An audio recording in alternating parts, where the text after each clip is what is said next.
medium, film and colonial education in British Malaya. So it looks at non-theatrical educational film. Next, we have Jonathan Driskell, and he is a senior lecturer in film and television studies at Monash University, Malaysia. And he is the author of a book on Marcel Carnet that came out through Manchester University Press in 2012, and The French Screen Goddess, Film Stardom and the Modern Woman in 1930s France, which came out in 2015. Next, we'll have Elmo Gonzaga, who is writing about vaudeville and cinema, spectatorship and consumption in the spatial screen cultures of 1930s Manila. He's a lecturer in at NUS, the National University of Singapore. His PhD is from the University of California, Berkeley, and he actually is about to move away from NUS to Hong Kong. So he'll now be at the Chinese University of Hong Kong, starting in the fall. Next, oh, is Tito here? Okay, so maybe Tito will come later. He's writing about the architecture of memory in a film called A Portrait of the Artist as Filipino, and Tito received his bachelor's degree in literature with an outstanding thesis award from the University of Santo Tomas and a Master's of Arts in Media Studies at the University of the Philippines, Diliman, which won a citation for Best Thesis last year.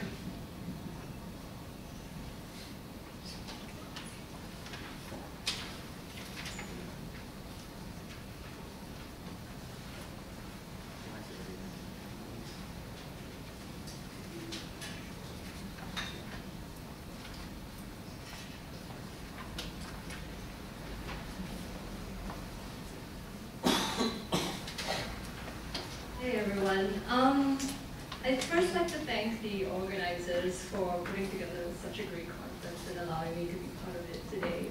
And I'm so glad to be able to speak right after Professor Kusno, who already did a lot of the big work and the conceptual work in conceptualizing ways of seeing materiality, visuality, and governmentality in ways that will overlap a lot with my talk today. So, my talk today is titled Cinema's Other Modernities, Mobile Film Units and Technologies of Colonial Education in British Malaya. And I'll start off by reading a quote from an article published in the Straits Times in dated 20th December 1939. Quote, "The caravan has arrived. With the speed of a lalang blaze, the glad news travels through the Mukim. Malay villagers, Indian tattlers, and a few Chinese squatters hurry to the village center. There stands the caravan. The penghulu, a dignified figure in ceremonial dress, signals for silence. There emerges from its wide awning a khaki-clad figure, and under his practiced fingers, a cinematograph throws a shimmering beam of light. Open mouths with fascination, dark brown peasant faces behold the shadowy pictures on the screen. It shows them growing rubber trees, luscious paddy fields, exemplary vegetable plots, buffalo herds, and poultry yards. The caravan is carrying the results of modern agricultural science to the people of the soil, however far they live from the centers of industry, from the railway or the trunk road system. It is the most modern school in the country for the most backward community in the country, a school on wheels," end quote. In this passage, a reporter is describing the arrival of, a mobile film unit, or what he calls a caravan, into a small settlement in Selangor. Mobile film units, this contraption you see here, were essentially cinemas on wheels. They carried an assortment of film projection equipment, including a portable 16mm film projector, a screen, an electric generator, loudspeaker, and amplifier. These vehicles traveled across Singapore and the Malay Peninsula to rubber plantations, tin mines, and rural villages where they set up outdoor screenings and lectures. In today's talk, I focus on the mobile film unit as a visual technology of empire, an apparatus that produced colonial articulations of modernity through the cultivation of ways of seeing. Put in operation by the British colonial government in Malaya from the early 30s and continuing even beyond the end of colonial governance in 1957, these mobile film units brought educational films on topics such as financial management, health, hygiene, anti-communism, and civil society to rural spectators as part of state educational and propaganda programs. and as one of the primary means of mass communication, mobile film units were in fact inseparable from the Imperial Project in Malaya. At the height of its popularity during the Malayan insurgency of the 1950s, they reached over 200,000 people every month. So what I'm going to argue is that mobile film units, as a technology of power, sought to create a certain kind of spectator-citizen, one whose cooperation and co-option into the structures of colonial labor, economics, and social forms depend on his or her production as an ideal, cine-literate viewing subject. This is an encounter with film not only as a commodity, entertainment, or art, but as a tool for governance. Film units largely screened colonial educational films, films that were made for so-called native instruction rather than entertainment. As a non-theatrical genre, their exhibition often took place in locations associated with sites of labor and discipline, such as a workers' mess, a rubber plantation, resettled villages, and so forth, rather than at cinema theaters. So the genre and practice of non-theatrical filmmaking in the colonies asked that we understand the cinema's histories as embedded in the contextual colonial machineries that produced them. Hence, rather than focusing on specific films today, my interest is more on the so-called paratextual apparatuses of traveling film caravans, electric generators, film projectors, and as well as on the question of reception. So, by moving beyond text, this is an approach that emphasizes the discursive practices that comprise the social and cultural space of cinema as an institution and an idea. So throughout my talk, I will sort of swoop in and out and touch on a long history of mobile film units in Malaya, starting with the work of the Rural Electric Caravan in the 1930s, then followed by the large-scale mobilization of mobile cinemas during the Malayan emergency. And in doing so, I'm going to observe how the development of these cinematic technologies insist that the fields of early cinema and media archaeology contend with histories of colonialism by rethinking film not just as a natural outcome of technological development, but as an instrument of discipline and power. So the second part of this presentation will then explore some aspects of reception. And indeed, what I found was that films were received in ways that often strayed from their original purpose as proponents of empire. What film's unexpected encounters suggest were the presences of other Asian imaginaries that met and muddied British understandings of colonial modernity. Not simply sites of discipline, film screenings provided the opportunity for spectators to negotiate overlapping and contesting modernities that surface amid multiple social and political formations. So the notion of cinema's other modernities in the title of this talk thus references both the ways in which a study of non-theatrical film in colonial Southeast Asia offers broadened historiographies of early cinema and visual culture, as well as how such sites of reception unexpectedly enabled counter-colonial modernities to be articulated and thought through by the spectator. So in early cinema, just some context. In early cinema and visual culture studies, classical histories of film in the 90s and early 2000s have analyzed film from within the context of Euro-American urban modernity and commodity culture, framing early cinema spectatorship amid the hyper-stimulus of modern life in turn of the 20th century London, Paris, and New York. Drawing on Zimmel, Krakauer, and Walter Benjamin, film historians have located the emergence of cinema within the turn of the century Western modernity and its corollary explosion of commodity consumption. Cinematic experience was thus rationalized through a visual attraction, sensory shocks, and sensational amusements of urban metropolitan life in Western cities. Like shopping centers, museums, and amusement parks, cinematic visual spectacles were part of the plethora of urban hyperstimuli that competed for the fickle fantasies of city dwellers. Various scholars have tied the so-called birth of the cinema to the emergence of modern viewing technologies such as the panorama, the diorama, which was rooted in a distinctly Western metropolitan culture and practice of looking and observing. But as film historians have begun revising the geographies of emergent cinemas outside of Europe and the United States, however, these narratives of early cinema are also being revisited. As Townsend notes, cinema's uneven emergences around the world require a different chronology and periodization.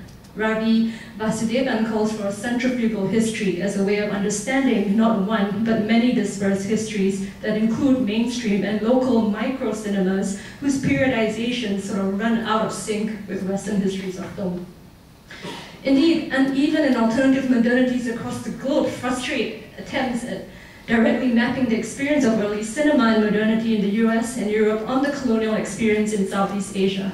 While many aspects of the arrival of cinema in Malaya suddenly were similar to that of the Western experience of early cinema, this genealogy differed in significant ways as well. For one, as I will be talking about today, cinema followed the uneven practices of colonial governance. For many audiences in colonial contexts, films were never just simply entertainment, but were entangled with increasing forms of colonial governance in everyday life. Colonial educational films did not address their audiences as distracted amusement seekers, but as citizens and laborers whose politics and personal habits they sought to influence and discipline. What a history of non-theatrical educational film in colonial Malaya thus offers us is a different genealogy of film spectatorship and modernity that reconsiders existing historicisms in the field of early cinema studies. So this is an image of the very first mobile cinema in Malaya called the Rural Lecture Caravan. This is the vehicle from the quote that I was reading at the beginning of the talk. So it hit the road in November 1930, and it's plied its route around the western states of the Malay Peninsula, the federated Malay states mostly in the Strait settlements, from March to October every year, spending between 2 to 3 weeks in each rural state and visiting various villages on its tours. And it reached an audience of at least 250,000 every year. So the caravan screened locally produced short educational films about thrift, cooperative banking, agriculture, productivity for the market. And its objective was primarily to eliminate financial debt and so-called financial debt habits amongst the local people. And as well to improve the agricultural output of rural Malay peasants and Indian rubber tappers. So in short, the Rural Lecture Caravan was about disciplining the economic life and spending habits of rural Malayans throughout the film. The caravan itself was a technology of modernity. Its design was based on railway carriages, and it was actually made at the Malay States Railways Manufacturing Center or whatever. And like the train, the caravan was a technological marvel, what Brian Larkin calls the colonial sublime. Right, it embodied the logics of the railroad and its ability to traverse space. Its promise to bring modernizing forces to rural parts of the colony. Sorry.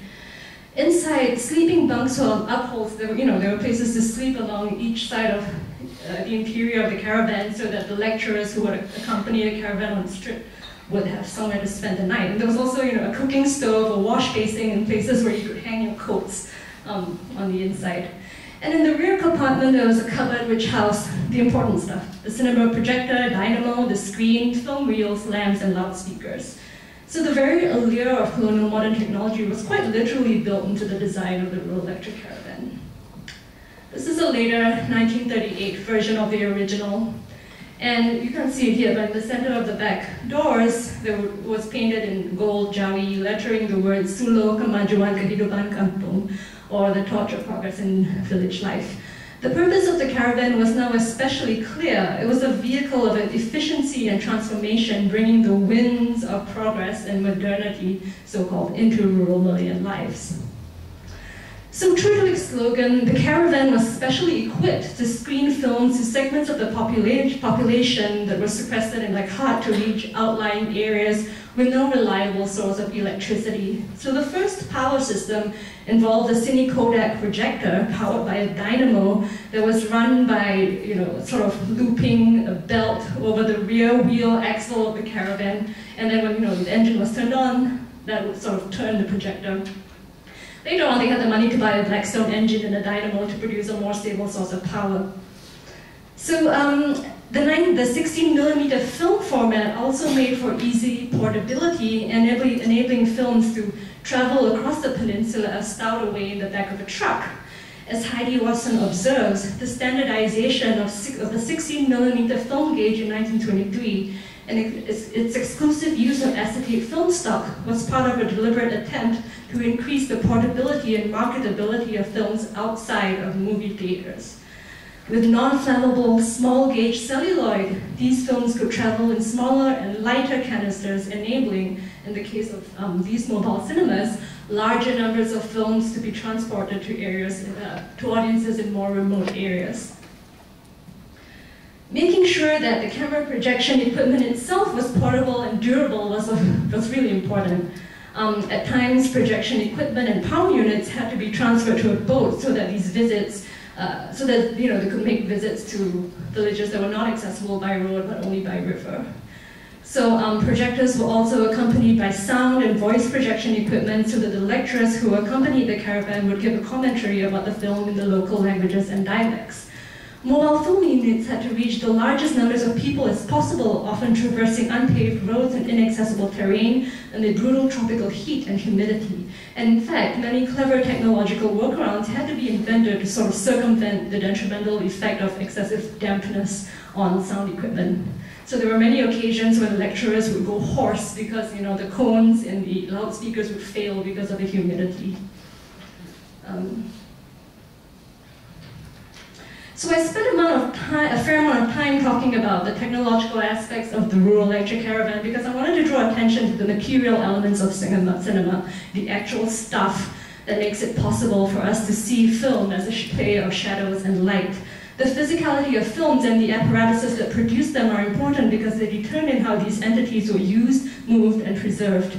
In colonial situations, these technological elements were as important as the actual textual content of the films themselves.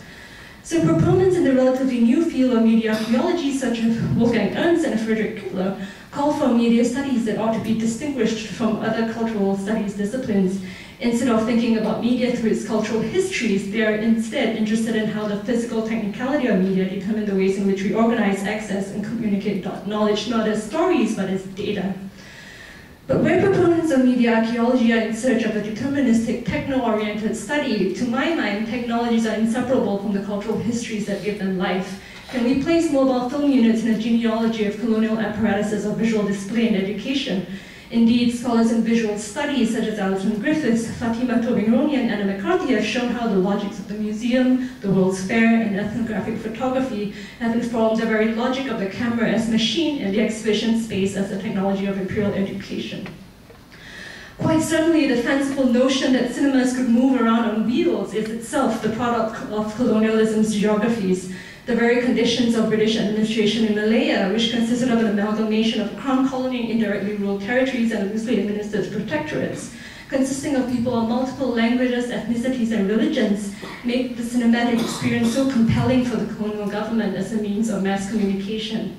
Film's portability, its relative ease in transcending language barriers, the sheer spectacle appeal of the medium itself made it a key means of communicating to this diverse population. More than that, however, the technology of the screen cultivated spectator citizens through the shared experience of watching. For Benedict Anderson, print capitalism and a shared language engendered the collective consciousness of nationalism. But unlike the solitude of reading print, as Alice Shohat and Robert Stam talk about, cinema was a gregarious space where an audience gathered to be addressed as a collective identity, where, quote, the ephemeral communities of spectatorship can take on a national or imperial thrust. In other words, the film evoked an audience sitting before it as a provisional community. Intrinsic to the formation of colonial citizenship was the production of a viewing subject. The technologies that enabled viewing with us is important in constituting the modern colonial citizen, as was the contents of the films themselves. In the last part of my presentation, I still like to turn to the question of reception. Let me leave the rural lecture caravan and all that behind, jumping forward 10 years to the Malayan emergency that took place from 1948 to 1960. During these years, Malaya was plunged into a counter-insurgent war between communist factions and the colonial government, and the British faced a tough task of persuading the Malayan population to support its anti-communist efforts. So a lot of propaganda work was being done at this time, particularly among resettled segments of the population, people who were moved away from at-risk areas to fenced and guarded settlements known as new villages. The screening in this photo here, for example, is an example of a mobile film unit screening that took place in the new village of Pajang. To sway people's hearts and minds, the British deployed sophisticated propaganda programs that became an essential part of resettlement schemes. I'm going to skip some of my talk here in the interest of time, but they had began with a fleet of 25 trucks, and eventually this grew to over, to over 100 by the end of the 50s. Okay, I'm going to skip over the film that I was going to show.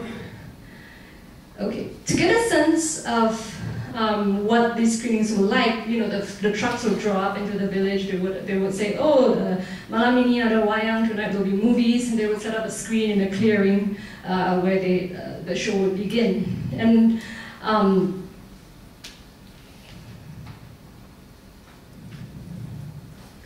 okay, but so let me just move through, just really quickly talk about reception now. What I found from both the archives as well as from interviews with people who remember seeing these traveling cinema shows was that mobile film unit screenings were contested cinema spaces. At screenings, Malayan audiences began to negotiate their own understandings of modernity that countered the official line. So contrary to colonial documents, political currents in local context and everyday life resulted in widely varied experiences of reception within the same village. Screenings and production spaces were created where colonial definitions of modernity coexisted and competed with alternative modernities and other ideas of democracy that confronted Western colonialism. For example, after the war, the Malayan Communist Party's new democracy opined that legislation, justice, and administration were based on the popular will as opposed to the centralization of executive, judicial, and legislative power in British hands. For the left, modernity meant the actualization of self-governance freed of the slavish yoke of imperial capitalism. For example, one man I interviewed from the new village of Tanah Hitam in Perak scoffed at the mobile film units as a cheap hoax that sought to seduce uneducated people from the liberation effort. And another interviewee from the town of Gopeng recalled that people would show up knowing that they would be served a full dish of propaganda, and those who did show up were in fact thinking of China. And while people may have avoided the propaganda and educational films, others would willingly swing by for the cowboy and Indian movies. The film units would sometimes play later on in the night. Interestingly, they would choose these films to screen because it would show the inevitable strength of the West against so-called primitive cultures. However, these cowboy films resonated with the crowd for the exact opposite reason. Even though the films depicted white men triumphing over Native Americans, the audience at Gopeng rooted for the underdog. Understandably or not, audience sympathies were aligned with the Native Americans whom they identified as being persecuted by white foreigners. This is one phrase from the film that my interlocutor directly remembered over the years. "White man kill my people," a sentence uttered presumably by an anguished Native American, but that resonated with the sentiment felt by many rural Chinese in Malaya at the time. So to conclude, today I've talked about how the history of mobile film units in British Malaya reveal how cinema was built in the very schematics of colonial policy that sought to govern everyday life long after the lights come on. By looking at mobile film units as a visual technology of empire, I have argued that cinema's relation to modernity as experienced in colonial situations was thus about the production of governable citizens through the visual pleasures of the screen. By touching on how mobile film units were received during the emergency, I also show that screens were not simply sites of discipline, but context zones where ideas of modernity competed with the shadows of other Asian connections, loci, and geographic imaginaries. Thank you.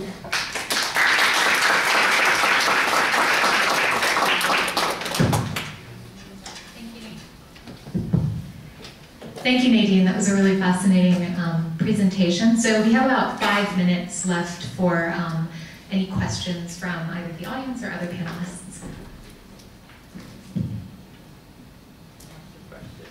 So I was just wondering if you have sort of have Tamil, Malay, or Chinese sort of accounts in newspapers that have been consulted in your research, and how do they differ from the English language sort of account that you've quoted in the beginning of your lecture, given that they are arguably more significant sort of sources and that could potentially reflect different ideas about the demographic that the colonial sort of apparatus is supposed to be communicating with? Yeah.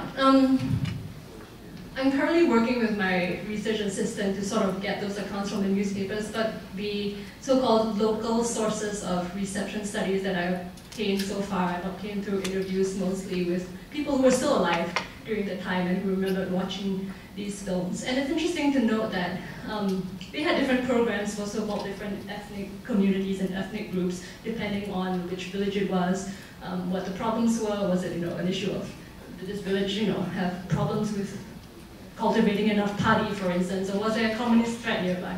So, these would differ depending on the location. Yeah. Since I have the mic here.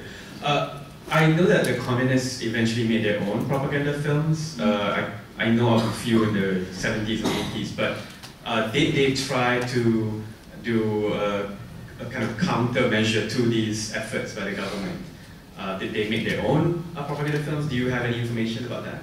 At the time, the period I look at sort of ends in the late 1950s. At the time, to my knowledge, I don't think they had the material like filmmaking equipment, but they did, produce a lot of pamphlets. There was a radio show, so this sort of countered what was happening in the screens. And of course, among some of the people I talked to, they knew communist sympathizers who were saying to them, well, don't show up for these screenings. We will know when you show up, and then you'll be in trouble. So, there was a sort of conversation happening around the screen itself, and this sort of contextualized how these films were being received. Yeah. All right, thank you. Thanks, Nadine.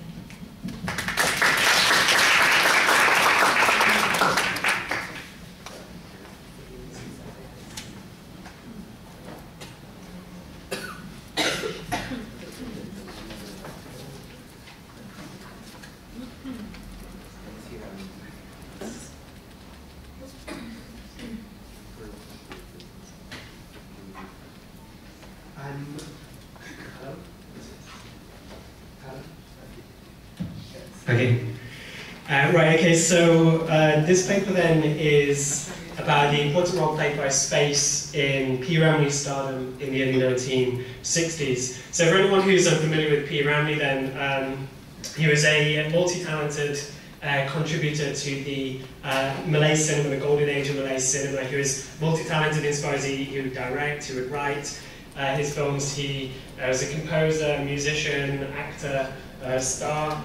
And although he died in 1973 at the age of 44, he still has a prominent place in Malaysian society and culture. So there's a successful stage show telling his life story. You can see the poster for here, called P. Ramley the Musical.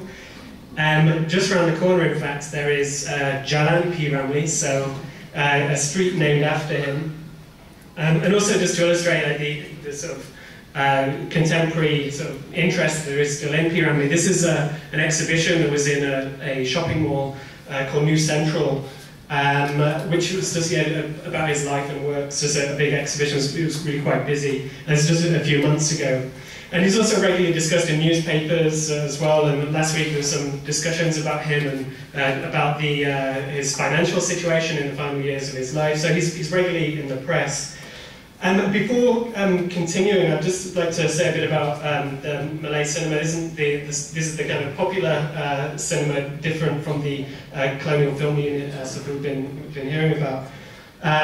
This is the mainstream cinema. So this was based in Singapore till around the mid-1960s. Then production moved to Kuala Lumpur with the acquisition of Moderator studios. So P. Ramley initially worked in Singapore. He moved to Kuala Lumpur in the mid-1960s. But in Singapore there were two main studios. There was the Shaw Brothers-owned Malay Film Productions, which is the one that P. Ramley works for, and then there was a rival studio called Cathay Caris. And both of them had their own contractor styles. They were vertically integrated. It was a studio system.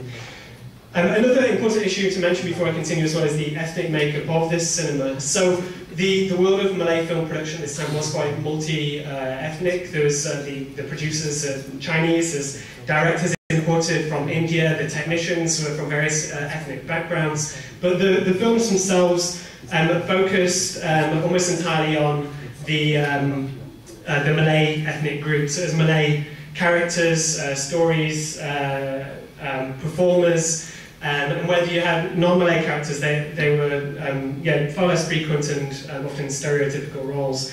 And so this is why it's referred to generally as often as a Malay cinema. In terms of Ramley's contributions to this, there's been some work by people like Timothy Barnard, Joel S. Khan, Hassan Mutlib, and in this work there is an emphasis on P. Ramley's role as a director, because from the mid-1950s onwards he was directing his films, and there's discussion about the themes that his films explore and how P. Ramley engages with issues to do with tradition and modernity. So in terms of tradition, this is where there's discussion of how his films explore kampong life, we've heard a bit about this already, but also how the films would also engage with more modern ideas in terms of showing kind of a modern lifestyle and clothing and representing the city, often usually Singapore.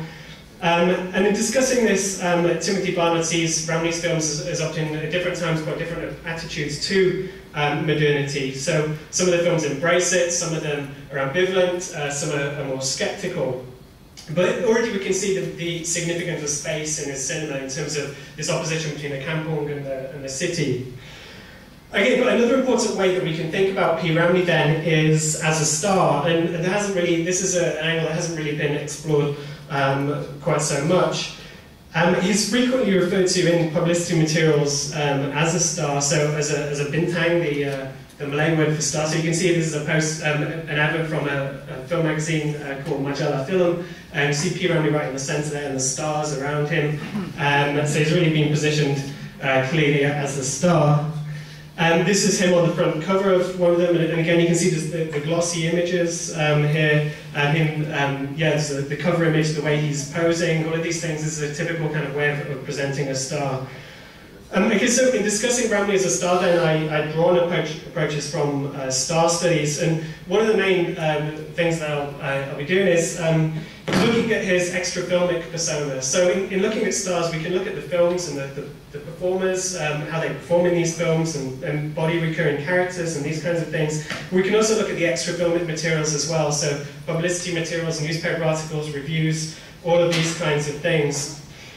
And these play a big role, I think, in shaping P. Ramley's identity at this time. And so I'm focusing mainly on the extra filmic materials rather than his actual films, as these have been, again, not really looked at in so much detail. The main materials I look at are the newspaper Straits Times, to a certain extent the Malay language Berita Harian, and then the monthly Malay language film magazine Majalah Film. And I've focused on the years from 1960 to about 1962, 1963, and mainly pragmatic reasons. This is the period where I have most of these extra filmic materials. But this was also coincided with the kind of height of P. Ramley's fame. So I'm going to start then by giving an overview of Ramley's stardom, his persona at this time, and then I will talk about how space, issues to do with space, kind of contribute to this. Okay, so the first thing that I'd like to highlight about his stardom is that I would see there being a tension between him presented in terms of talent and in terms of celebrity. So in talking about talent, what I'm referring to here is that this is expressing a kind of public identity of the star as an accomplished performer and film worker. Celebrity is referring less to him as his public identity, and this is more about the private identity. I mean, the word celebrity is used in lots of different ways, and we have certain ideas about what celebrity is, but what I'm talking about here is more about how his the private side of P. Ramley is an important part of the appeal, and is what makes him a kind of an attractive embodiment of the individual. Okay, so firstly then, his persona then is based upon him being exceptionally talented. So, as I've mentioned already, he took lots of roles in the filmmaking process as a writer, director, composer, all of these different things. He also played a lot of different musical instruments, and he would play these in the films and sometimes in live performances. So, violin and piano, and I've seen pictures of him playing the xylophone as well. He would actually win prizes as the most versatile talent, so it was really quite a prominent part of his persona, and this is him. He won at the Asia Film Festival, the prize for most versatile talent. Okay, so these talents then and accomplishments were reported widely in newspapers and in magazines. They were showcased in his films and sometimes embellished as well. So in Ibu Matuaku, I didn't actually realize this, but he plays a saxophone in this film, but actually I gather he couldn't play the saxophone. So, and he was just miming along. So in this respect, you can see that this idea about talent is actually becoming part of his persona, whether it's actual or not. I mean, he was obviously very talented, but to some extent, it's been embellished as being this is what P. Ramlee is all about. He's talented. So the important thing here then is that talent is being presented as a reason for him being a star. Stars have to be extraordinary in some way, and that his talent is seen as the prime source of that extraordinariness. But at the same time, as is usually the case with stars, there's an interest in what lies behind the public image as well. So this is the private self.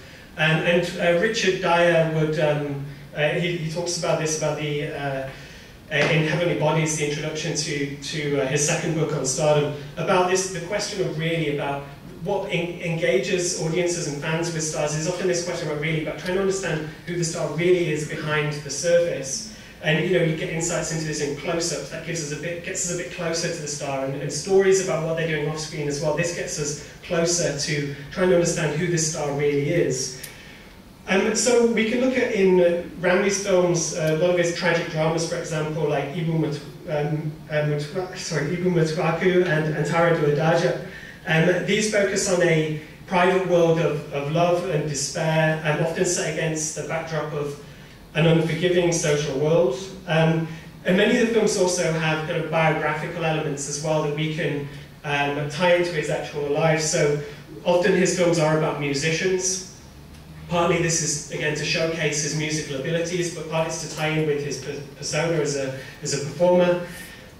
Also, films would often have a narrative that is about a journey from the kampong to the city, and this would tie in with his own off-screen life in that he moved from, he was spotted in Penang, he lived in a kampong, he was spotted at a talent show, and then he was taken to Singapore where he began working in the film industry there. So, so from this point of view then, there is also this emphasis that talent isn't the only important thing, but also the personal side, the private side. Who is P. Ramlee really as an individual? Okay, so that's one thing, the tension between talent and celebrity. Another is what I've already mentioned, which is about tradition and modernity. We can think about how those issues are explored in his films as themes, but also when we look at his stardom, they form a more general part of his persona. That he at one time, sometimes he will be presented as a modern character, and sometimes as more traditional. Okay, so although Ramlee's films at the time do often include scenes set in the city, this says quite a few of them would be set in Singapore and show him in various locations, living a modern life. The kampong settings are extremely common, and some films would be entirely devoted to him living in one of these rural kampong settings. And so I think it's often the case that we would see films where it's the kampong without the city, but it's rare that we'd see a film where it's entirely the city and there's no kind of kampong setting. I mean, if there's a city, it's often in counterpoint to a kampong. Okay, so moving on to talk about the extra filmic spaces and how these contribute to his persona. And the first thing that I'd like to stress is that in his extra filmic persona, there is a much greater emphasis on the city, particularly Singapore. Some other spaces in Malaya and Borneo are mentioned, so it's talked about him doing concerts in Kuala Lumpur. For the installation of the Agong, he sings at the Merdeka Stadium. There's a charity concert that he performed at in Sarawak, and another mentions him going on his honeymoon with his third wife Saloma to Penang. But in most articles, he's actually situated in Singapore. In the Straits Times, there are many references to his live appearances, for example. So he wouldn't just appear in films, but he'd also do lots of live appearances, playing at concerts. Sorry, not that one. Okay, so concerts on the radio, at film premieres and screenings. And there's also in discussions, there's a discussion of him playing in Kuala Lumpur, and he mentions explicitly that he's refers to him as a Singaporean star. In his extra filmic persona, there are not so many references to the kampung life that we see him, that we see in his films. So in Majalah Film, there are hardly any references to the kampung at all. So this is the magazine produced by the Shaw brothers. But in every issue there would be a drawing of a kampung scene. So this was meant to be an image to show him in the kampung, in his films, the traditional kind of life. This is the more modern sort of image, him performing on stage, playing the saxophone. And sorry, I did have the image of, this is when he married Solomon, they went to Penang on their honeymoon. And this is, an image of him performing on stage. This is an example of these live performances that he would do. But anyway, in Majalah Film, there are not any references, or very few references I can find to him in relation to the kampung or any of the stars, really. Except every month, it was a monthly magazine, there would be drawings like this. And these are really the only traces of the kampung in these actual magazines. And they, just these pencil drawings, every single month will be one like this, and I think what it does is presents the kampung in a kind of quite a distant way, almost as a part of the past, and particularly as it is in opposition to the highly modern magazines in terms of the clothes that people are wearing, the places that we see them, the colour of the images and all these kinds of things. So the kampung is in terms of Ramley's off-screen persona, is far less significant. Okay, in his extra filmic persona then, he's more strongly associated with Singapore. If we look at closer, we can see he's associated with particular parts of the city. So in Hollywood magazines from this period, it would be quite common to show the film star in a private setting. So we would see them in their houses, perhaps a luxurious Beverly Hills house with a swimming pool, very lots of money obviously spent on it, expensive decor, these kinds of things. And this would be about showcasing the star's consumerism, their individualism, or tying with certain ideas about an American way of life, the American dream, these kinds of things. What it would also do is give readers some kind of insight into the private life of the star, the private space. With P. Ramley, there is some of this in his extra filmic persona. There are some photos showing Ramley with his family, so the images like this, and so this gives some kind of insight into his private life. Some of these, there's a couple that do seem to depict his home, so we can see this is just after they got married, P. Ramley and Solomon. So we do get a certain amount of access to the private sphere here, showing them at home. But in the majority of these materials, he's shown in a public setting. So usually this is a space related to his work. So quite a few reports would discuss him at his studios. So we see him at the studios at Jalan Ampas. And this space is presented in quite a multi-ethnic, multicultural way. Like I said, the film community was, even though the films are focused mainly on Malay characters, the community making these films is much more multi-ethnic. And we do get more of an insight into that in these magazines. He's discussed singing at concerts and variety shows, so places include the Great Wall Park, Rex, Capitol Theatre, Singapore Badminton Club, amongst others. Also, there's this quite interesting example. This is an advert from the Straits Times for Alibaba Bujang Lapok, and it actually mentions that at the bottom you can see that in addition to the screening there was going to be a quiz, and P. Ramley was actually going to be the quiz master, which struck me as quite bizarre when I first saw this, but I could actually imagine P. Ramley doing this extremely well. He has that kind of exuberant persona I could imagine to be a quiz master. I mean, if he was still alive now, he might be like on a game show or something. I could see that part of him coming across. But anyway, it presents him this very charismatic, entertaining, off-screen personality. So to conclude, there's just a few points that I'd like to make about this.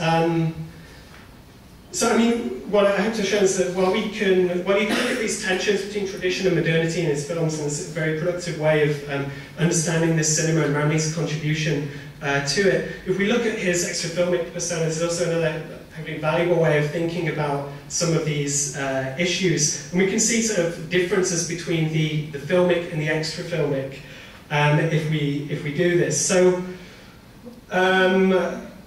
firstly then, I think Bramley's extra-filmic persona, it places more emphasis on the public spaces and where he's a talented performer. It's worth reflecting on, and minimization of the private. There are some hints of this, but this is minimized.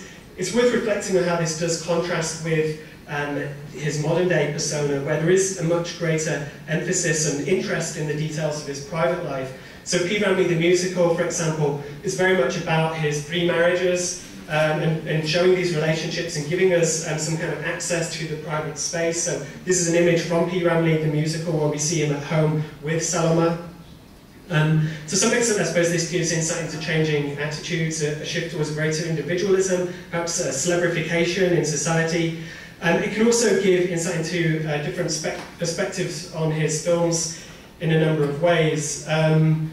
When we see characters in his films in a private space rather than in public. So in this context where you don't really get a huge amount of insight into the private during his films in the 1950s and 60s, the films themselves would function as these privileged moments where you do get this kind of closer connection, intimate connection with P. Bramley in a private space. So we'd see him in scenes like this in Ibu Mutaku, where he's, we get this closer connection with him in a private space. And I think this is functioning in relation to the extra-filmic persona where you don't get as much of this. Secondly, the films tend to focus more on the traditional side of his identity, but his extra-filmic persona is far more modern. We see this from his close association with Singapore. It's also evident from the absence of the pieces that situate him in a Kampung setting. And again, I think this is quite different to the modern day persona. So nowadays there is more of an emphasis on his background in the Kampung. You can go and visit his house in Penang where he was born, where you can see the traditional Kampung house. This is a bigger part of his identity. Again, it's in some ways unsurprising that he's presented as being more modern in some of these extra-filmic materials. I think Majalah film would be more aimed at an urban readership who would be able to relate more to these aspects of his identity. Okay, so finally, the emphasis on modern spaces in Bramley's extra-filmic persona also offers a different perspective, I think, on his films. Where his extra-filmic persona represents his public life as being that of modern Malay, his films, as I said, give a glimpse into the private space and his private self. And I think that these are not just privileged moments for showing him this private side of his identity, but they're also ways of stressing that beneath this surface modernity that the private self is essentially the traditional. But he's still this ordinary man from the Kampung. So, okay, thank you.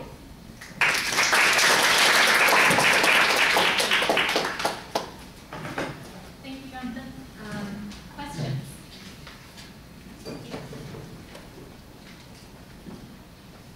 Thanks, Jonathan.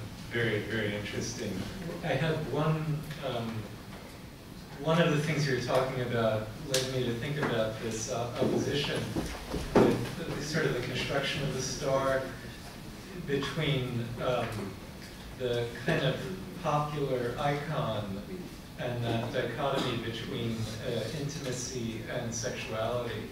And I'm wondering what your thinking is about the way he was sexualized through the iconography. And the reason why I'm thinking about that is also in terms of, the idea of the mass, of who's watching, men, women. Was there this kind of concept behind it, do you think? I see. It's interesting because I think that kind of side of him again, that more sort of private side is explored much more in his films.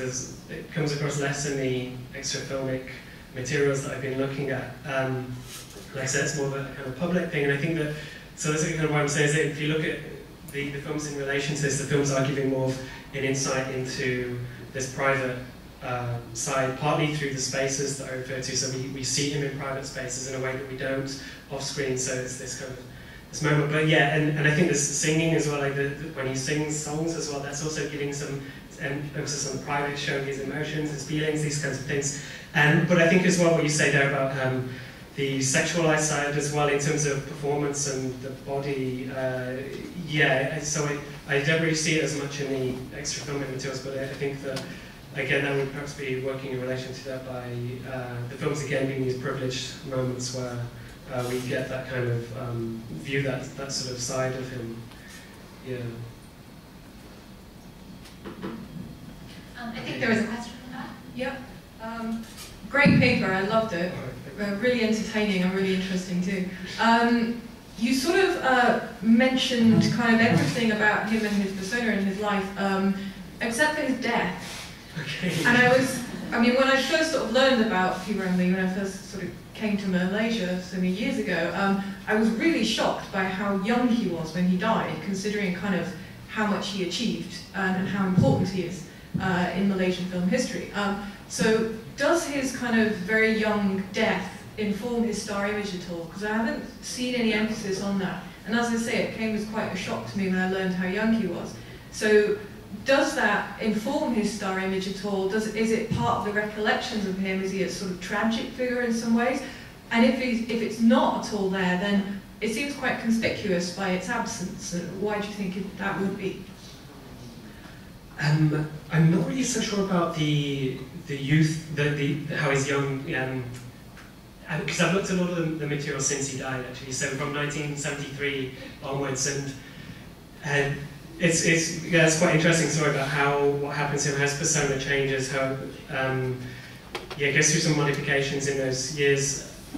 I think that for the first 10 years after he dies, there's not really a huge amount written on him, so this is the first thing. So, and then it's actually 10 years after that, there's a special event, a P. Ramlee Week, which is actually a government kind of organised event. So it is about using P. Ramlee, promoting P. Ramlee as an example of Malaysian culture at that time. So, so that's, and then from then it kind of develops some different kind of stories kind of emerge about P. Ramlee. So. And like I said, a lot of it goes much more into his private life. So there's his marriages, those kinds of things. There's one of his famous songs is Aziza, and there's a big thing in the 1980s where lots of different women are claiming that they are Aziza, that he's singing about. So there's three, I think, come forward, and then apparently one of his friends says that Ramlee had confided in that there were a few Azizas or something. But anyway, there's all these things about his private life.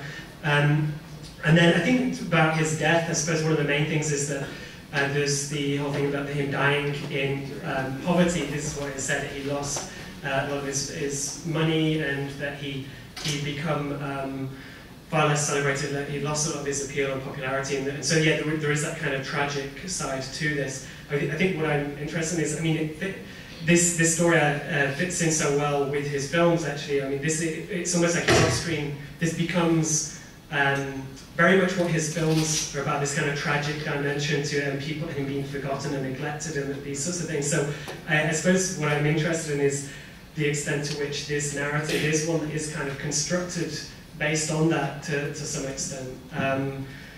So, I mean, yeah, his death is important, I think, and how he changes over the years. I mean, there's other things as well. I could talk about him being talented. In the years after his death, his talent becomes genius. He's actually regularly referred to as a genius. And again, I mean, that ties in as well with him being neglected and forgotten. There's this, narrative like someone like Vincent van Gogh, who's sort of neglected in his life, and then afterwards, he's a genius and this kind of thing. So the P. Ramlee story kind of fits in with some of these sorts of narratives. Yeah, I mean, I'm not sure about him. They talk too much about him talking in. There's not too much about him being young, but I'd have to look out for that a bit more. That's interesting. Yeah. I think there was a question over here, or I'm sorry, over here. Yeah, really interesting presentation, thank you. I'm more curious about the orchestration of the stardom. In other words, how developed was the Malay star machinery during that period? How much of the decisions that were made as far as the places came from Ramlee himself as a self-promoter versus the mechanics of the star machinery, the studios and publicists and all of that infrastructure.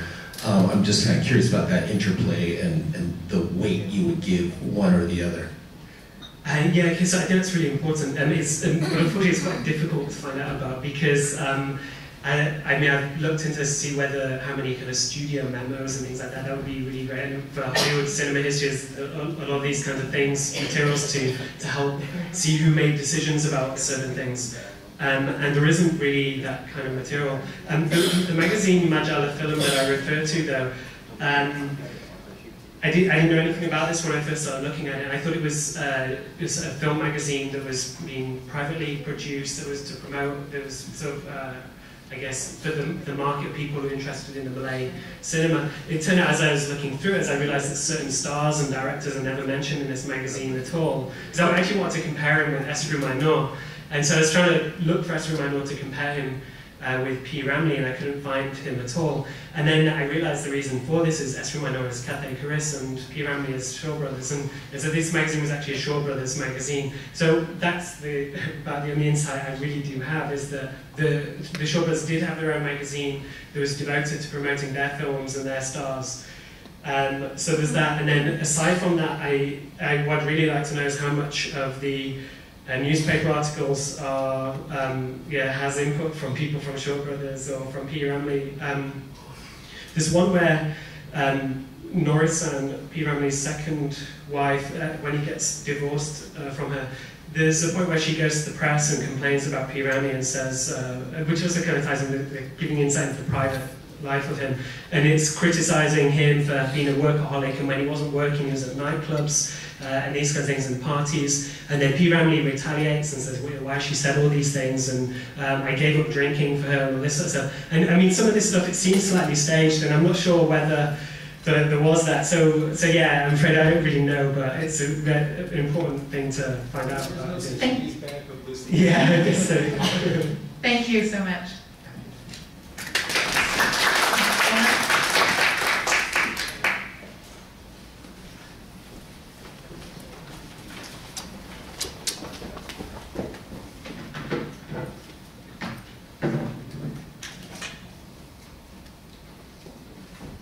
So first of all, I want to thank the organizers. So this is actually my, I've attended this conference several times already. And the first time that I attended this conference was actually 10 years ago here in Kuala Lumpur. So this is some sort of homecoming for me.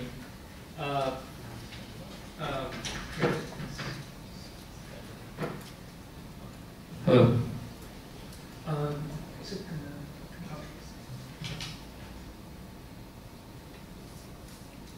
So my talk follows from the keynote of Abbott and Clisno, in that it's more conceptual in the way that it looks at visual and spatial experience, not just in the cinema, but in the commercial street where you can find many of these movie theaters. And then also my talk touches on ideas of spectacle and reception, some of the questions that cropped up during the Q&A, during the keynote, as well as issues of materiality. In my case, my talk is focused on the case on the 1930s, so similar to Nadine's talk, but this particular case of 1930s Manila. Apologies in advance. So normally I would have a printout of my paper. So this time I'm trying to be more sustainable. So I'll be reading my paper from my iPad. So if there are any problems about it, I apologize in advance.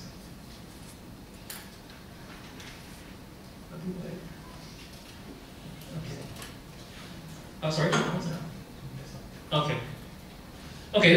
So let me start. On the Capitol Theater's concrete facade, we see two women in Baron Saya, the traditional Filipino dress, facing in opposite directions. The woman facing the west holds a mask, the woman facing the east plays a harp. The building's motif of cascading edges recurs in the pleated patterns of their dresses, below which film reels and sprockets unfurl. Portrayed as images of tradition, the two women find themselves transfigured by the forces of modernity acting all around them.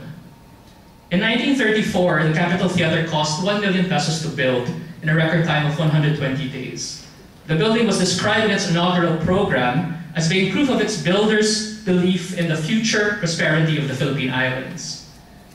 The facade we see in this archival photo highlights the focus of my paper today, which are the intangible changes to the prevailing modes of mass entertainment, capitalist consumption, visual perception, and social distinction in Manila in the lead up to the Pacific War. Movie theaters have been described as sites of spectacle and fantasy, where spectators are made docile and atomized. So this is the norm you'd find in critical and cultural theories of movie theaters and consumer spaces. In looking at Calle Escolta, the main commercial street of 1930s Manila, I argue that the concurrent emergence of modern modes of spectatorship and consumption cannot be seen in isolation from the constellations of flows and forces in its larger urban environment and media culture. My study is aligned with and informed by scholarship on modernity in 1930s Southeast Asian cities. So we have a lot of that. So like the work of Felipe Cam on Saigon, Sulin Lewis on Penang, Rangoon, and Bangkok, and Rudolf Mrazek and Abed Kusno, who's here, on the Tavia, Solo, Surabaya, and other South Indonesian cities. Its findings are based on extensive archival research at numerous archives in Metro Manila, like American Historical Collection, Filipinas Heritage Library, the Lopez Memorial Museum, and the Library of Congress in Washington, D.C. So my paper today will start by describing the urban environment of 1930s Manila and Calle Escolta before examining three corresponding changes. So first, it will discuss the shift in the primary form of mass entertainment from vaudeville to cinema. Second, it will analyze the rise of browsing store window displays as a consumer pastime. And third, it will argue that such changes correspond with the production of a new type of social distinction, which is based not on the possession of material wealth, so not on the possession of material wealth, but on the occupation of public space. The 1930s are an important decade for Manila, not only because of film's emergence as a primary form of mass entertainment in Asian cities, but in 1935, the United States granted Commonwealth status to the Philippines after nearly 4 decades of colonial rule. The initial excitement about political independence eventually gave way to the fear, however, that the national economy would falter without the steady demand of US markets for Filipino products such as sugar, hemp, coconut oil, and copra. Under US colonial rule from 1898 to 1946, the compact Calle Escolta was the financial and commercial center of Manila, the capital of the Philippine Islands. Calle Escolta runs parallel to the Pasig River, a major tributary that flows in from the South China Sea. So if you look at this first image here, you can actually see Calle Escolta after the bridge on the left. And it runs from here to here only. So it's a pretty short street. It was anchored by 2 busy public squares, Plaza Moraga on the west and Plaza Goiti on the east. So in the distance you can actually see Santa Cruz Church, which is adjacent to Plaza Goiti. The Escolta is only half a kilometer long, so half a kilometer long and 20 meters wide. And yet it was regarded as the epitome of both prestige and progress in the colonial city. In the 1870s, under Spanish colonial rule, Calle Escolta had gained prominence as a source for European luxury imports. These goods were greatly desired by newly affluent Chinese mestizos and native Indios, who displayed them as symbols of newfound material wealth. Most shops on the Escolta would have large back rooms, which were supposedly meant for storage, but often kept the most luxurious and expensive items. In the 1930s, 2 retail spaces on opposite ends of the Escolta highlighted its dual character as an epitome of prestige and progress. So on the west end, La Estrella del Norte, which you see here, had long established itself as a prominent source of luxury goods, such as exquisite jewelries, perfumes, chinaware, and silverware. On the east end, the Hecox department store was housed in the 7-story building, noteworthy for automatic electronic doors and wall-high window displays. Hecox became famous for selling the trendiest and most state-of-the-art products and technologies, including cameras, radios, bicycles, and iceboxes. At the midpoint of the Escolta stood the Crystal Arcade, which was described in newspapers as the paragon of modernity at the time. A precursor of the contemporary shopping mall, the building contained a variety of retail stores, most of which had been previously located along the commercial street. So many stores that were found on Calle Escolta were actually transferred into this structure here when it was first erected. True to its name, the Crystal Arcade was remarkable for its use of glass and lighting. So each story formed a glistening wall of Belgian plate glass. To enhance the radiance of the interior, insets of prismatic glass were built into the floor, and the window displays of the stores in the building were lit with X-ray reflectors. So for a total cost of 180,000, more plate glass had reportedly been used in this structure than in all the structures on Calle Escolta. In the roaring 1920s, the primary form of mass entertainment was vaudeville, the Filipinized version of vaudeville. So vaudeville could be best described as a bawdy and boisterous mix of music, dance, comedy, acrobatics, and magic. Performances would often be staged in the theaters of Plaza Santa Cruz, which you see here, on the opposite side of the Santa Cruz Church at one end of Calle Escolta. Vaudeville started out as intermission numbers between theater performances and movie shorts. As such, a typical performance consisted of an assortment of short, distinct acts, which together had an overall narrative coherence. So each act needed to be strikingly different from the other acts to sustain the interest of the audience throughout the entire performance. Performances would often feature people who could accomplish astonishing feats of extraordinary skill. So almost anything could be turned into a vaudeville act as long as it had the potential to entertain a crowd. Band leader Borromeo Lu was responsible for popularizing the genre in Manila. So he had a coterie of vaudeville stars, including Katie de la Cruz, a jazz singer with a gravelly voice, and Bayani Casimiro, who was called the Fred Astaire of the Philippines. One of the most successful performers was Kanuplin, nicknamed the Fabulous Magician or the Little Chap, as you see here in this image. Also, as you can see in the image, he was an indigenized caricature of Charlie Chaplin, with trademark oversized coat and pants and an exaggeratedly drawn mustache. With vaudeville, a spontaneous and intense bond existed between performer and audience. Because like other theatrical genres, vaudeville was performed live. The audience closely shaped its performance. Enthusiastic crowd of spectators never hesitated to share their opinions with performers while performances were ongoing.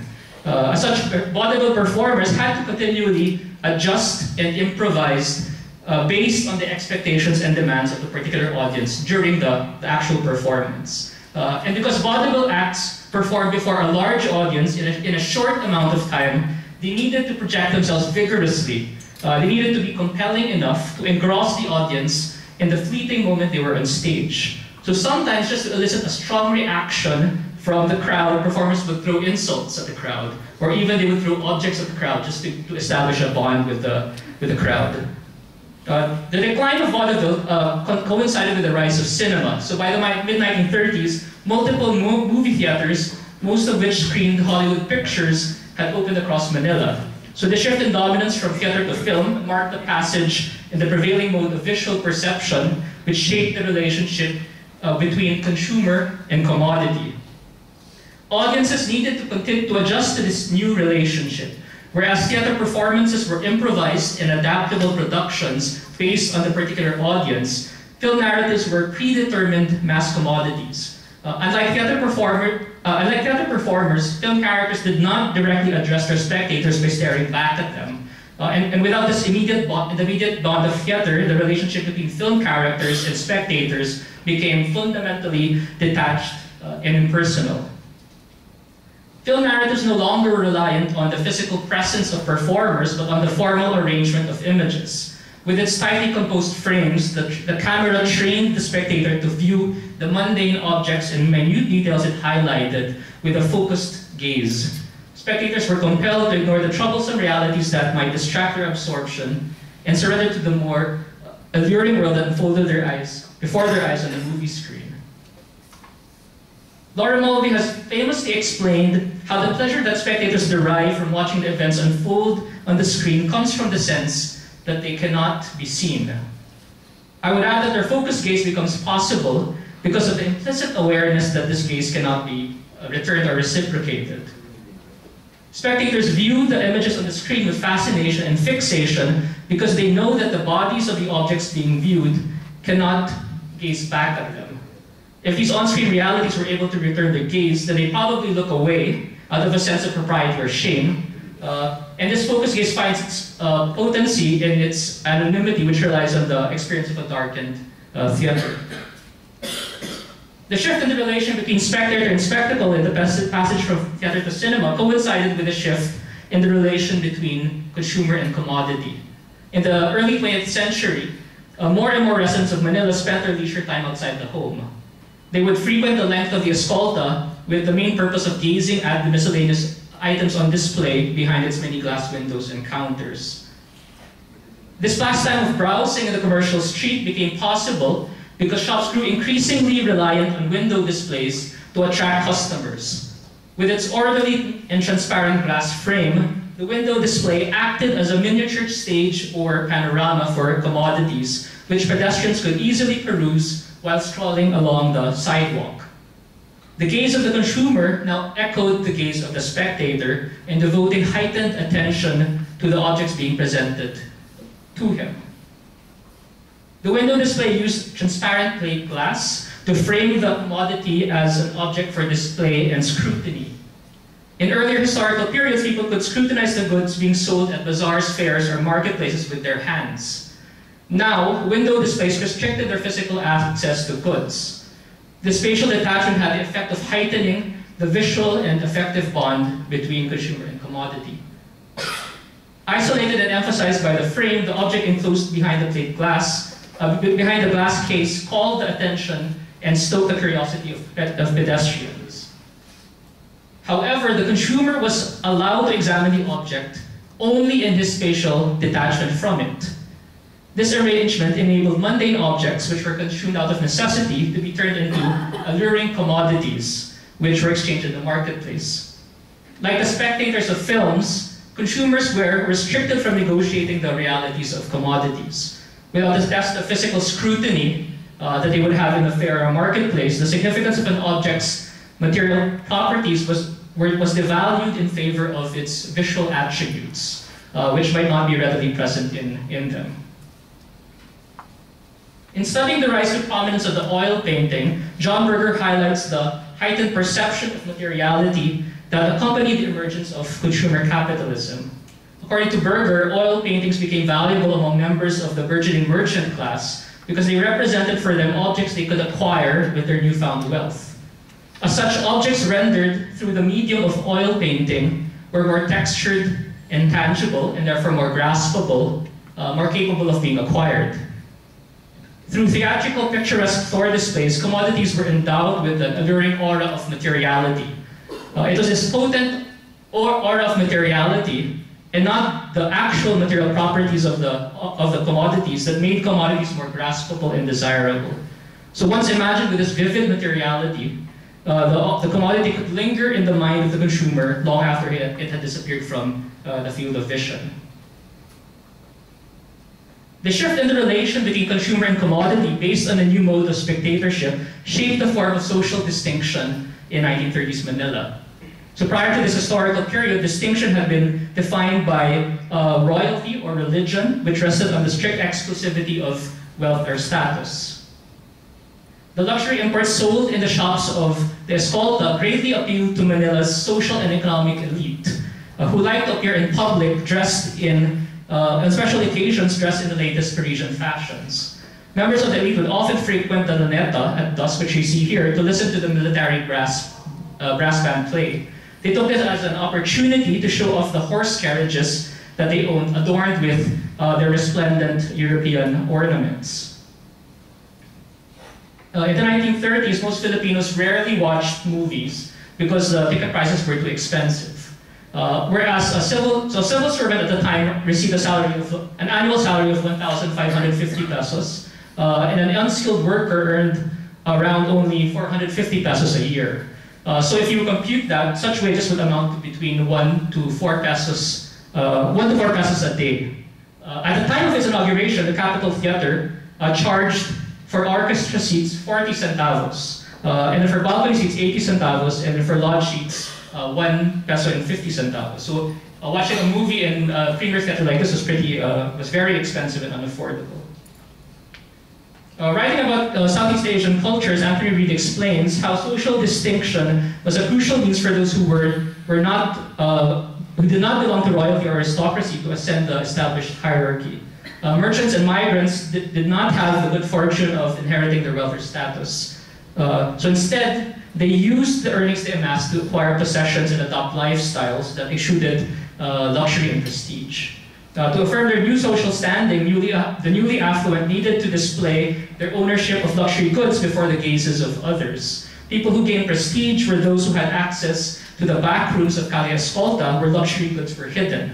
However, their prestige stemmed less from their capacity to accumulate material possessions than their skill at flaunting these new possessions.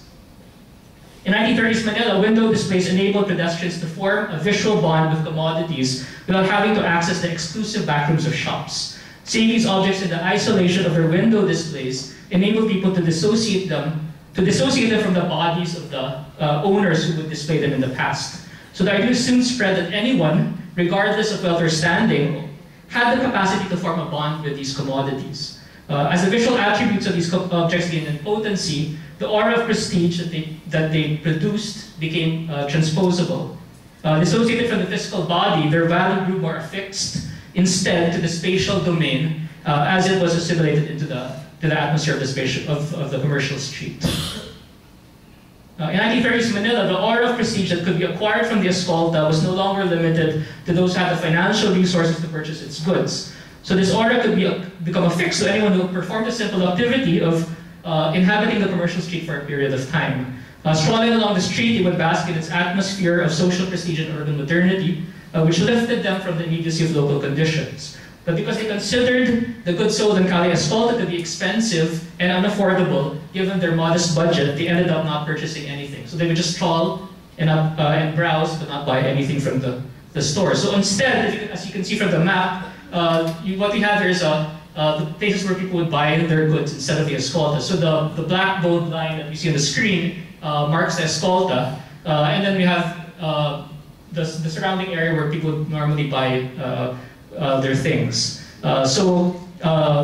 Unbranded versions of most of these goods were available to the west of the Escolta, in Calle Rosario, or people could buy ready-to-wear clothes in areas adjacent to the Crystal Arcade, which is in the middle of the bend there in the screen. Also, they could walk a few blocks northward to Calle Gandara for cheaper goods. Anyway, you get the point. So they would go to other areas nearby in order to buy their belongings. And normally, the commercial street would just browse and then use that as a basis for deciding what to buy. So when people visit the commercial street, so 2 paragraphs left. When people visit the commercial street to browse for a continuous or recurrent duration or period, their presence within the domain becomes associated with their capacity to buy the products. So public perception circulates that these people have an interest in the luxury goods sold there, but then they become misrecognized as having the financial capacity to purchase these goods. Because the street is associated with the sale of luxury goods. People who inhabit the street regularly are then misrecognized as having the ability to buy these goods. So to conclude, in my paper today, I situated the rise of cinema as the dominant form of representation and perception in the colonial city amid the embodied experience of moviegoing in the domain of the commercial street with its retail stores and entertainment venues. In the process, I uncovered entangled changes to the prevailing modes of spectatorship, consumption, and distinction, which accompanied the emergence of window displays as a commercial arrangement and movie theaters as a leisure space. So for me, these changes are important. They're important because they have since formed intrinsic conditions of neoliberal capitalism, which would be the production and circulation of images as mass commodities without the spontaneous flexibility that we've come to associate with theater and with the mechanical impassiveness of film or cinema. Thank you.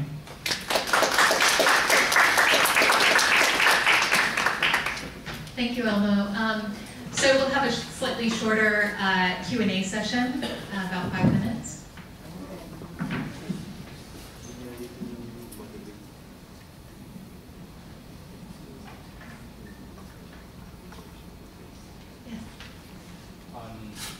Thank you. This is really interesting, partly because you mentioned earlier about other colonial cities in Southeast Asia, Rangoon, Batavia. One could think about maybe Singapore and now this case of Manila.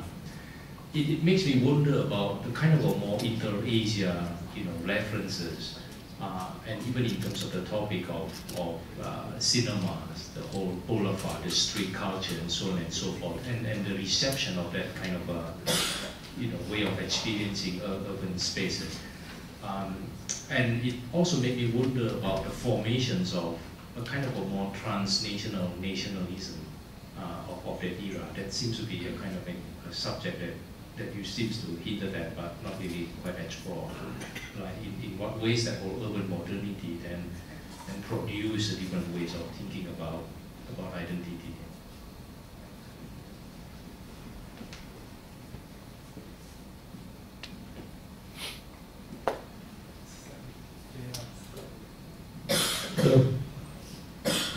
Yeah, so it's yeah, I have a pretty, and this actually is a larger project. So actually, I look at different periods, so 1930s, 1960s, 2000s, and not just focus on Manila, but also Singapore. But I don't. And the way I look at it is that I don't really look at it as a as them maybe forming a combined or a larger cosmopolitan identity, but maybe what I look at is how modernity or capitalism is experienced in different ways in these two cities. So the project maybe pushes toward looking at the transnational identity or cosmopolitan identity, but it's not something it's because it's beyond the scope of the study. But then, yeah, if you look at all these studies on the 1930s, so there's a rich source of, a rich scholarship on the 1930s Asian cities, so especially in Shanghai, and you can find actually affinities in these different cities and how modernity is experienced or capitalism is experienced. But it's something I don't really, I try to come up with a overarching identity is something that is beyond the scope of my study or something I'm not as interested in at the moment. But you can actually find these affinities. Other questions? Yeah. Thank you. I wonder, because you mentioned you do different kind of time period, do these cinemas still exist? Are they in decay, or have they been transformed, like to show, from maybe art cinema to kind of more sleazy cinema, or what are they now? So that kind of thing. Okay. Yeah. So thanks for your question. So this cinema actually is the structure still exists. Actually, Jasmine might be able to talk more about that, because Jasmine also studies the same movie theater that I showed, Capitol Theater. But the structure still exists, but then because this commercial street has been neglected since the 60s, and so the building still exists, but then it's a shell of itself, so it's not being used anymore. Actually, my larger study looks at traces the movement of the main commercial street or the main commercial space from different locations based on the period. So the main commercial street was installed in the 1930s, but in the 1960s it moved a few blocks to Rizal Avenue, and then now in Manila, because the main commercial space is actually the EDSA, the Long Avenue where you have all the malls. And so there's a change in these different spaces, and then also a change, you could say, in the way that movie theaters have become prominent at that particular period, and also a change in the way that people make use of these spaces. So in the 1960s, the main movie theaters were those that were found in Rizal Avenue, which is just short near Calle Escolta, and people would go to these theaters to watch as a popular activity, a mass activity.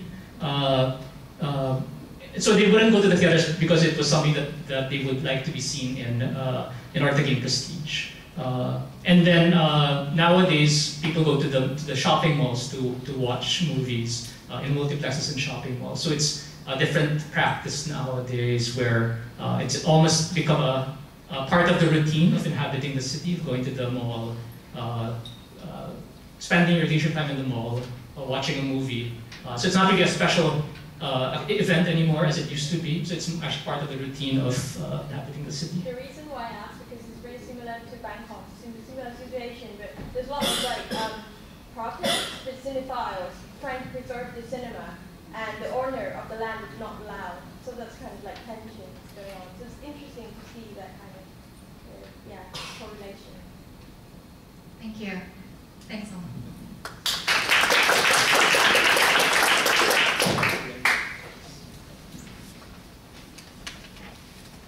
So before I start my talk today, I will show around 3 to 4 minute clip of the film that I'm going to talk about to sort of preempt or to show the mood of the film and the atmosphere of the place that I'm going to be talking about today.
This is a great Calderia, the main street of the city, the main street of the land, the main street of our history. On this street, the principal families have their town houses, splendid ancient structures, red tile roofs and wrought iron balconies, and fountains playing in the interior patios.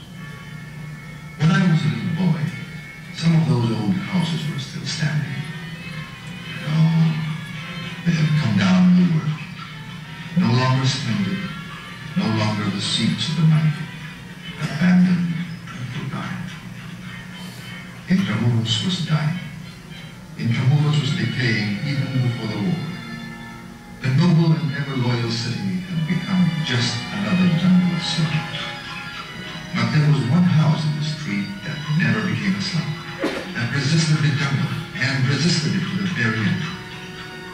Finally took a global war to destroy that house and the 3 people who fought for it.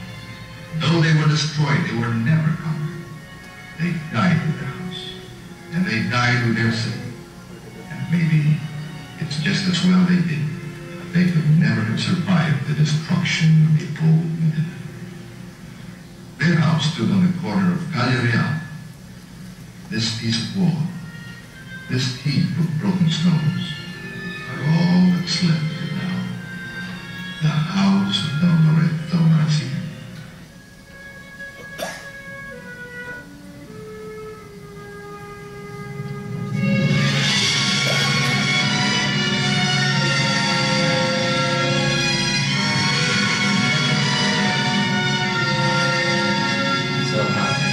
I'm going to get this film now. So the film that I'm going to talk about today centers on a house in Intramuros before the war. And taking off from Mr. Gonzaga's talk earlier, where he was focusing on the 1930s, the Philippines' most important Filipino writer in English, Nick Joaquin, once said that the 1920s was Manila's most glittering decade, and it was sustained during the 1930s, but when the 1940s entered, the city was starting to decay, and of course there was the looming threat of the Second World War at that time. I will be talking about the architecture of memory in the film adaptation of Lamberto Avellana, titled A Portrait of the Artist as Filipino. So first, what are we looking at?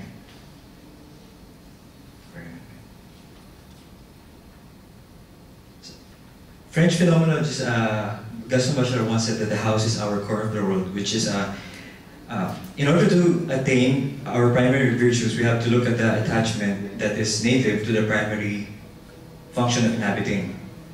And as domestic spaces project a sense of firmness and security,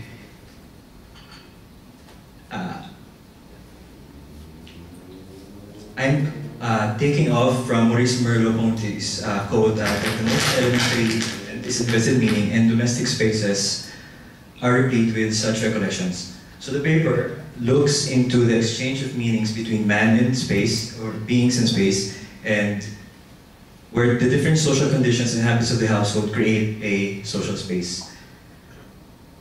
The film is an adaptation of Nick Joaquin's play, which was first published in Women's Weekly magazine in 1952, and is an important work in Philippine literature and theater.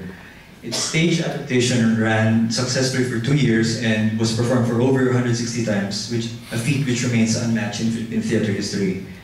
It was Manuel de Leon who produced the film with Lamberto Avellana as its writer-director and his wife, another national artist, Daisy, as the co-writer. The film is a work of 3 national artists, Nick Joaquin and the Avellanas, and it was restored in 2015 in a project co-financed with the Film Development Council of the Philippines, the National Archives of the Philippines, and distinguished director cinematographer Mike De Leon, who was the son of the original producer. The project was conducted at the Immagini Ritrovata Laboratories in Bologna, in Italy, and with the restored film, there was an accompanying piece titled Contra Mundum, which is Latin for Against the World, a recurring line in the film, which commemorates the centennial of Avellana, Manuel de Leon, and the 50th year of the film. It was launched in a premiere in September 2015 and was a summary of the history of the film as a literary masterpiece and restoration process. The film was screened during the 1960s. There were imprints that were happening in the local political landscape. In cinema, however, the films that ruled the box offices during the 1960s were Western knockoffs, musical, fan and teen movies. But there was a collapse of the studio system at the time due to labor management conflicts, which led to the proliferation of pito-pito films, or the 7 films, because they were producing and shooting these films within 7 days. And there was the rise of bomba films due to the more liberal approach to sex at the time. And the cinema's role in the electoral landscape came in the forms of biographical films of presidential candidates. First one is Tagumpay ng Mahirap, or Triumph of the Masses, which chronicles the life of re-electionist President Juscelino Macapagal, and has 3 segments: the Sun, the Man, the President, which was worked on by 3 national artists. It was Avellana, Eddie Romero, and Gerardo de Leon. It was based on the book Macapagal and Corruptible for the 1965 elections to boost his re-election bid, basically, and Trice's struggles as a son of a lavandera and a farmer. On the other hand, it was Iginit ng Tadhana, focusing on Ferdinand Marcos, based on the biography For Every Tear, a victory by Hartnell Spence, and directed by Jose de Villa and Carlos Conde. And this film helped propel the Marcoses into Malacanang because the Board of Censors suspended the screening back then, which then was a move that sealed the loss of Macapagal. But the ban was lifted to help clean his electoral image, but he didn't win. And so, the setting and the characters in The Portrait of the Artist Filipino are as follows. It was in October. The film focuses on this era, a couple of months before the bombing of Pearl Harbor. It was set in Intramuros on Calle Real. at the house of the Marasigans. Candy and Paul are two spinster sisters who are living with the father, Don Lorenzo Marasigan, while the older siblings, Manolo and Pebang, who are married now, are hell-bent on selling the house. Well, law student Tony Javier keeps chasing them for the portrait, and their family friend Toy Camacho, who figures as a bookend character in the film. The portrait that we are talking about in the film is based on late Renaissance to Proto-Baroque work by Federico Barocci and Inez's Flight from Troy. Do you skip the analysis for this? And is the painting by Don Lorenzo Marasigan titled The Retrato del Artista como Filipino was inspired by the work. The paper follows two threads in its application, particularly in phenomenology. First one is on film, which explores the spectator's relationship with the screen and the unique double occupancy of the film experience, where the viewer and the viewed are both appreciated by the spectator. And taking off from Vivian Sobchak's study, the experience of our perception at the moment when things, truths, and values are constituted for us, in relation to Laura Marx's work on the skin of film, where her notion of perception as sensuous experience calls upon the memories of the senses in order to represent the experience of people. On the side of architecture, still in the phenomenological strain, phenomenology in architecture is a philosophical study of the experience of built space, giving legitimacy to the idea that historical buildings contain valuable experiential lessons for contemporary designers. Finnish architect Giovanni Palasma said that the house is a mental device and filter protecting the body.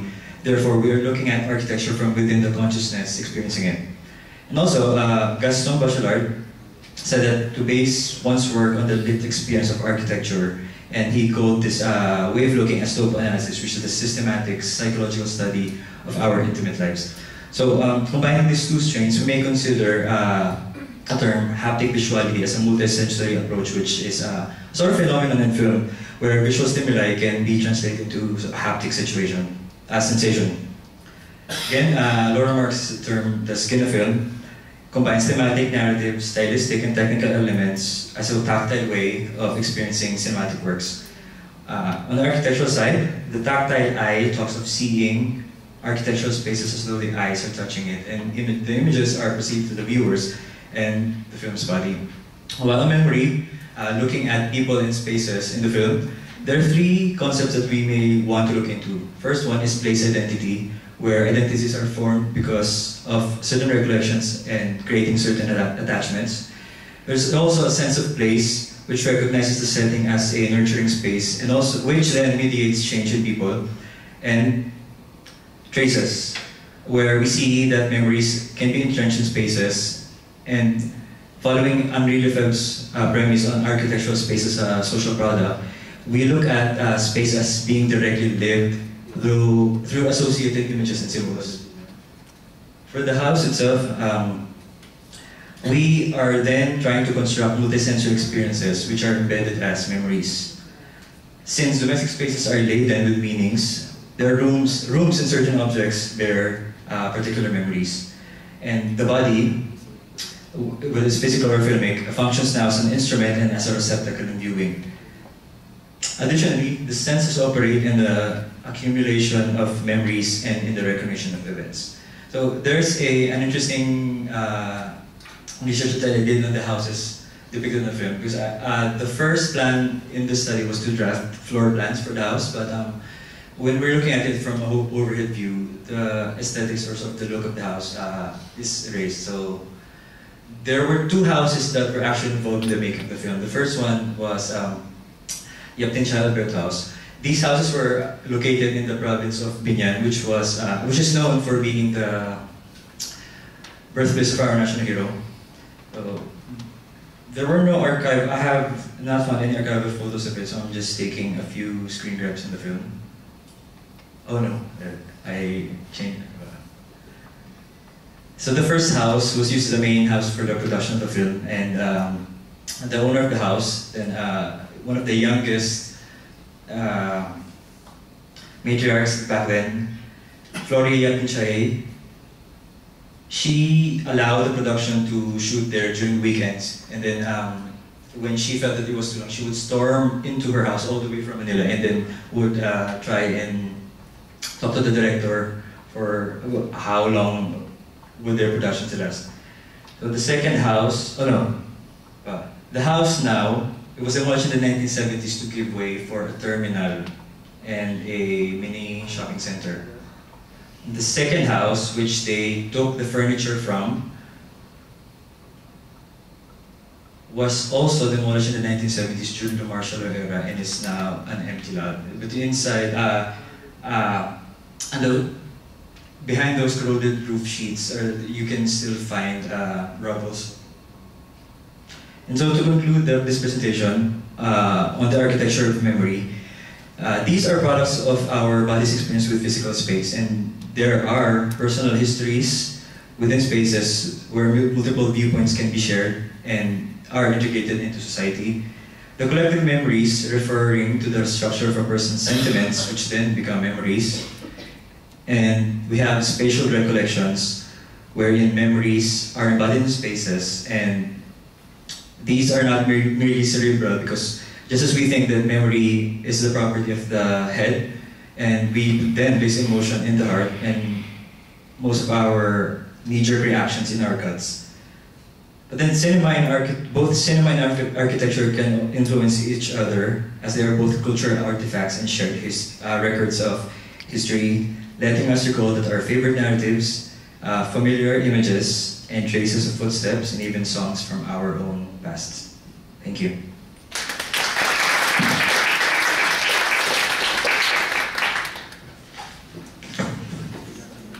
Thank you, Tito. Questions and comments? Yeah, Brian? So thank you. That was a very fascinating presentation. I haven't seen this film, but I'm familiar with the literature of Nick Joaquin, and I'm curious about the kind of aesthetics of adaptation, because the opening of the segment you played really kind of invoked the lyrical and the poetics of Joaquin. So there's a kind of, seems to be a transition there from the literary to the cinematic. And when I think about Nick Joaquin's work, I think about, this kind of poetics of the tropical Gothic. It's imbued with a sense of decay related to the post-war. I think of the image of like the stairs leading to a ruin. And I also think about a kind of, I don't necessarily want to say Spanish colonial nostalgia, but some kind of nostalgia for an earlier spiritual moment prior, in the context of the US occupation and post-war materialism. So I was wondering, in terms of your discussion, which I found fascinating in terms of this haptic visuality and multi-sensory approach, how this particular director then kind of translates those sentiments into that more multi-sensory experience of the cinema. I think coming off from the viewpoint of being pre-war people, Nick Joaquin and Lamberto Avellana, because Avellana was not from Manila. He was born in in Bontoc. He was from the northern part of the Philippines, but he went to Manila to study at the Ateneo, which is one of the elite schools there. And back then, it was located in, I think, Ermita at the time, because their campus in Intramuros was destroyed by fire. The screenplay was actually written by Donato Valentin and Trinidad Reyes, which were the pen names of the director Lamberto Avellana and Daisy. And the opening sequence there, they took word for word the opening part of Nick Joaquin's work as well. So I think they had sort of similar ways of looking at this pre-war, the pre-war days. But I think the danger with nostalgia is that there are certain viewpoints that are put into periphery, because for example, like engendering the space, women are still relegated to the kitchen, to the bedroom, and the entire house really belongs to the man as his own property.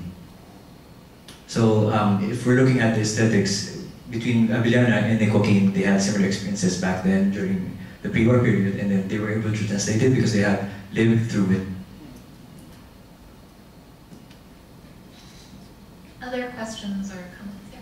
You mentioned Several adaptations of it, and so is it one of those films that become like a national memory of a place or something? Because I really have no knowledge of the film, so it would be great to know that kind of, I guess, the significance of this film for Filipinos, particularly in relation to the title, the artist as Filipino, and how that relates to the idea of nationality, and how does it play now? You ask people on the street, would they have seen the film? Or, yeah. Ironically, when the film came out in 1965, it did not do well at the box office because people were still looking at the romantic, the rom-coms, the spaghetti western type of films. The copy that I had that Rachel was when I bought it, it was missing the last 5 minutes. So when I was doing my thesis on it, I keep going to the screenings of it, the pre-restored versions of it, and even 2015, I graduated during this time. So yes, I think in relation to the film, when it celebrated its 50th year, perhaps in relation to it being a heritage piece, I think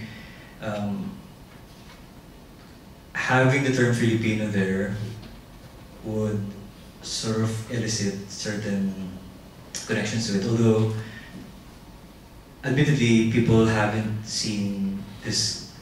Not many people have seen this. Maybe perhaps mostly cinephiles. And this was the only film adaptation of Nico King's work. Mostly, it was adapted into stage. Thank you. One of the things that I've been wondering is the relationship between nation building and monuments in decay. Right? I mean, it seems like the issues over here is that human memory is limited, and therefore monuments building seems to be able to live longer than human life. So there's a feeling that this monument would be able to preserve memories, and therefore by showing this monument being in decay, it at the same time it really brings into attention that monument too can in some way decay, and therefore that leads to the whole notions of should we then restore it? And of course there are all these debates over whether this building ought to be restored or this building ought to be left in decay, because these are two different ways of representing the nation. Right? Decay means that you always have to be aware of there's this notion of aging, there's a notion of the ancient past, and therefore you shouldn't restore it. So I'm just wondering how this debate comes into play when it comes to the issues of nation building. Right? Is the nation building about restoring that past, or you should just leave that past as a ruin, as a way to think about the ancientness of this monument? I think, sir, as far as what you said about nation building, and then there's an interesting. It was interesting that you've noted all these monuments, because I think, particularly in the Philippines, a lot of our monuments are not well taken care of. Even the monument of Rizal got into this big issue on a commercial condominium being built within the vicinity of it. So Rizal Monument in Luneta, when tourists or people just go there now, they have to sort of take the picture in an angle, because there's an ugly condominium in the background now.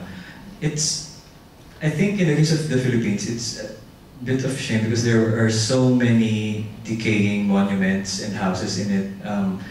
Even if we have Republic Act 1066 there, the heritage houses are considered when there's a historical event which took place in the house, and the house is at least 50 years old.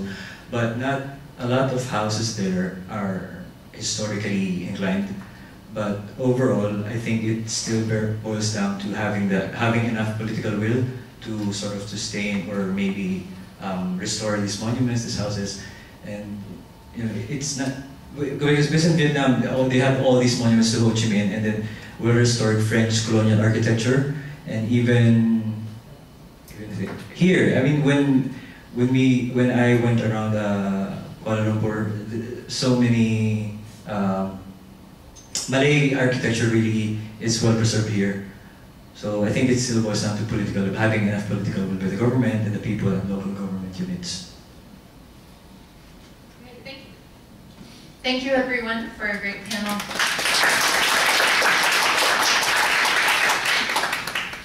So we have lunch from now until 2 o'clock, which means